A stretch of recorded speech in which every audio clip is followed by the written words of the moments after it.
We're here with the Elders Stand for Fair Elections, a national volunteer group that's working hard to increase safe and successful participation in this next election. We're talking today with Maxine Lobel, who heads up their Florida chapter, and Reverend Candace Thomas from Miami's Christ Congregational United Church of Christ, one of the many faith-based groups the team is working with. Reverend Thomas, what drew you to work with the Elders Stand for Fair Elections campaign? Well, actually, Maxine's email to our church and our follow-up phone call was just really, I want to say, a breath of fresh air. And what the goals of her group are very, very similar to what we in the United Church of Christ, which is my denomination, are focusing on in our faith, our vote campaign, to try to help it happen that the elections are fair and that everyone has a chance to vote. What role does spirituality play in these troubled times? If you don't feel the need for it now, I don't know when you do feel it. People are, really hurting and really just at a loss. These are scary times. And I preach about it all the time. Last week it was Jesus walking on water and Peter going out and starting to sink, and the cry, "Lord, save me." The title of the sermon was "That Sinking Feeling." And I think that we have that sinking feeling, and we need someone to whom we can call, "Lord, save me," and know that we will be heard and we will be helped.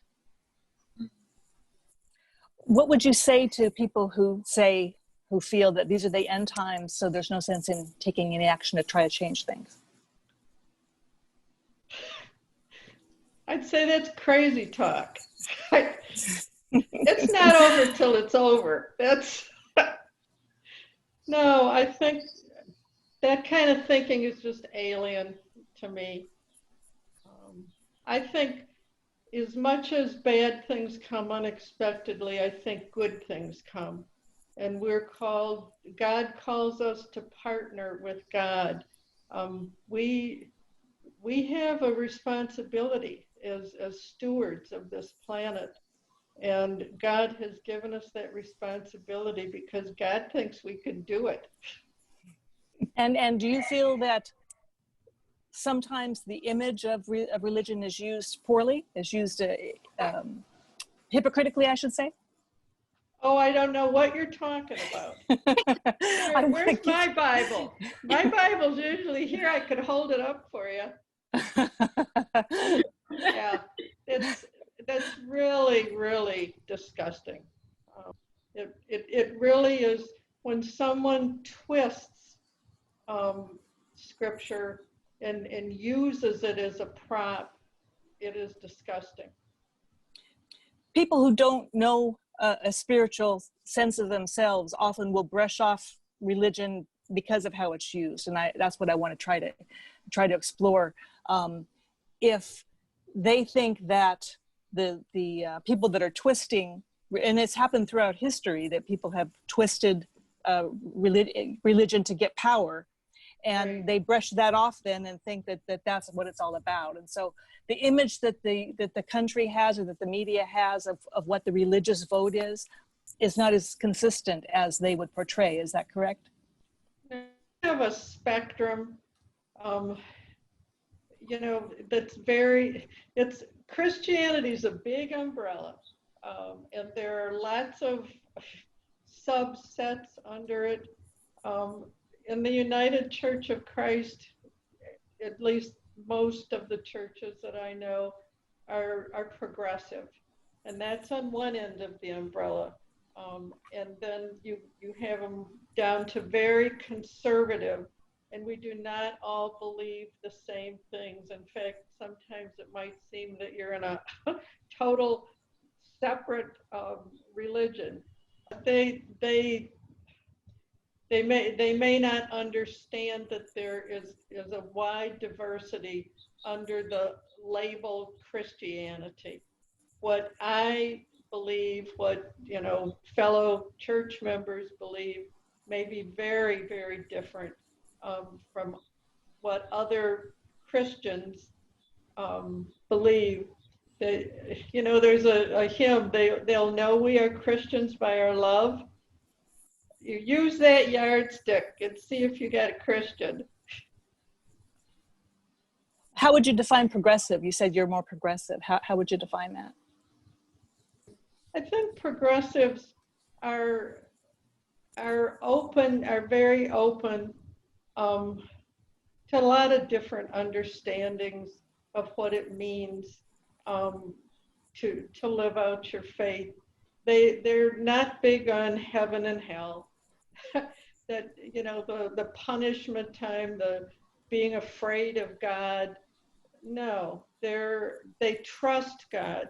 They trust that God in God's goodness, and are not worried about the afterlife as much as they are about the present life and how we can be faithful to Christ's mandate to love and serve. A lot of different churches have a lot of different rules. We don't have a lot of rules. We have a lot of, trust, and try to do our best, and think God will help us, I guess. What truths do you think that other religions have in common with this true Christianity that you're talking about? Are there similar? Yeah, we're, as I said before, Judaism and Islam, it's the same. Love God and love neighbor. I mean, not the same in some of the beliefs, but basically, I'm in a interfaith clergy group down here that's a delight, and we talk about these things, and it's I could be in either faith. I couldn't do it without Jesus, but I would, the caring for each other and trusting God, we have in common. What's your best advice to the spiritual community at large?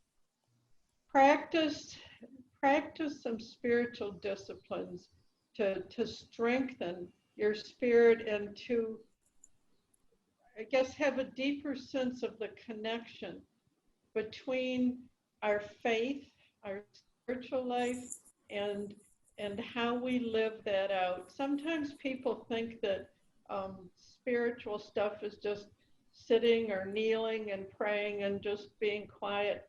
It's also marching. It's also demonstrating with signs. It's active as well as passive. To find out how you can help, go to eldersaction.org/fair-elections. This project is part of the national nonprofit Elders Action Network.